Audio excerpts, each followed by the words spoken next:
ओम नमो भगवते वासुदेवाय। नमस्कार। आज मैं आपको वैशाख मास माहात्म्य के अध्याय 27 की कथा सुनाऊंगा। आप इससे पहले के अध्याय 26 तक के सभी वीडियो मेरे चैनल पर देख सकते हैं। बोलो भगवान विष्णु की जय हो। मैथिल कहने लगे कि वैशाख मास में कौन सी तिथियां अत्यंत पुण्यकारक हैं, उसमें क्या क्या दान करना चाहिए और किसने इनको प्रख्यात किया। तब श्रुतिदेव जी कहने लगे कि वैशाख मास की सब तिथियां अत्यंत ही उत्तम है। प्रत्येक तिथियों में किया गया दान कई गुना फल देने वाला है। संपूर्ण तीर्थ करने से जो फल प्राप्त होता है, वैसा ही फल एक एक तिथि में स्नान, दान, तप, होम, पूजन इत्यादि से प्राप्त होता है। कथा श्रवण करने से तत्काल मुक्ति मिलती है।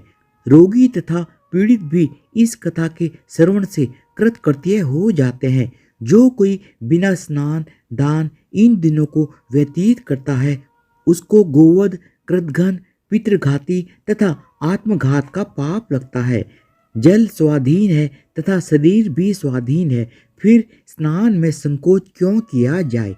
दरिद्री, धनवान, लंगड़ा, लूला, नपुंसक, विधवा स्त्री, बालक, युवा सभी को वैशाख मास में स्नान करना चाहिए। जो कोई नीच इन सुलभ धर्मों का पालन नहीं करता, उसको नरक का भागी होना पड़ता है। जैसे दही को मथकर मक्खन निकाला जाता है, वैसे ही इस मास की तिथियों को अलग अलग बताता हूँ।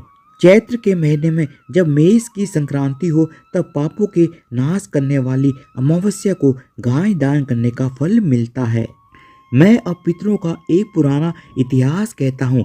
जब पृथ्वी पर सावर्णी मनवंतर का राज्य था, 30वें कलयुग के अंत में जब सारे धर्म नष्ट हो गए, उस समय आनर्त देश में धर्मवर्ण नाम का एक ब्राह्मण हुआ। उसने घोर कलयुग में मनुष्य को पापों में रत देखा। जब मनुष्य अपने अपने वर्ण धर्मों से हीन हो गए, तब वह ब्राह्मण महात्माओं के सत्र यज्ञ देखने के लिए पुष्कर क्षेत्र गया। वहां पर ऋषि मुनि शास्त्रोनुकूल पुण्य कथाओं का वर्णन कर रहे थे।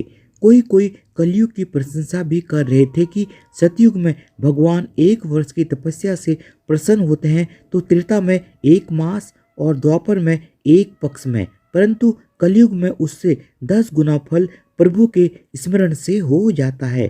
कलयुग में थोड़ा सा पुण्य कर्म भी बहुत अधिक फल देता है। जो दया, पुण्य, दान, धर्म आदि कुछ भी नहीं कर सकते, उनके लिए केवल हरि नाम उच्चारण ही उत्तम है।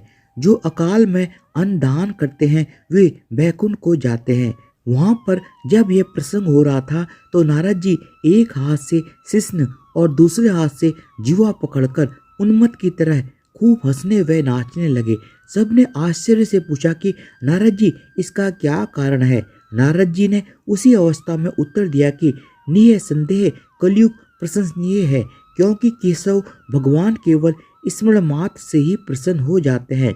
तब भी मैं तुमसे कहता हूँ कि शिश्न यानी इंद्रिय और जीवा को वश में करना अति कठिन है। जिसने इन दोनों को वश में कर लिया, वह साक्षात जनार्दन के तुल्य है। अतः इस कलयुग के आगमन पर तुम्हारा यहाँ ठहरना ठीक नहीं। सो पाखंड में भूमि को त्याग कर अन्यंत्र कहीं जाकर विचरना चाहिए। वह सब मुनि ऐसे वचन सुन यज्ञ समाप्त कर अन्यंत्र पर्वतों पर चले गए। धर्मवती भी यह सुन नैष्टिक ब्रह्मचर्य व्रत धारण कर छाल के वस्त्र पहन कमंडल हाथ में ले जटा बड़ा कलयुग के अत्याचारों को देखने लगे कि संपूर्ण मनुष्य जाति घोर पापों में लगी हुई है। ब्राह्मण, सन्यासी तथा शूद्र सभी पाखंडी हो गए हैं।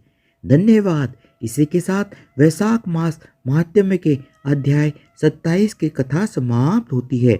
आप इससे पहले के अध्याय 26 तक के सभी वीडियो मेरे चैनल पर देख सकते हैं। बोलो भगवान विष्णु की जय हो।